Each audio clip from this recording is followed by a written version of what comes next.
Ils étaient 7000 selon les syndicats et 3200 selon la police à battre le pavé toulousain ce matin. Public et privé, une fois n'est pas coutume, main dans la main contre les suppressions de postes. En Haute-Garonne, selon les syndicats, à la rentrée, il y avait 1200 élèves en plus, sans moyens supplémentaires. Toute une société veut dire stop.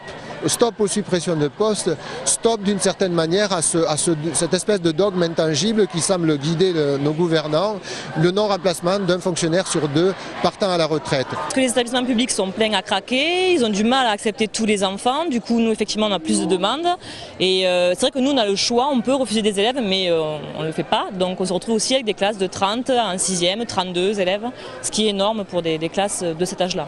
Aujourd'hui, les parents avec enfants n'étaient pas rares dans la rue, alors que des sociétés de garde d'enfants n'hésitaient pas à faire leur pub sur fond de grève. C'est sans doute assez limite, mais après, il faut aussi permettre aux écoles de fermer s'ils veulent fermer, s'il y a beaucoup de grévistes dans l'école, etc. Donc bon, c'est sûr que c'est un problème pour les personnes qui n'ont pas trop de revenus. Et voilà. Normalement, il y a un service minimum, je crois, qui est instauré pour les maternelles primaires, donc gratuit. Des sociétés qui assurent ne jouer que leur rôle de prestataire de services. Aujourd'hui, selon les syndicats, 75% des enseignants du premier degré étaient en grève. L'académie n'en comptait que 44,7%.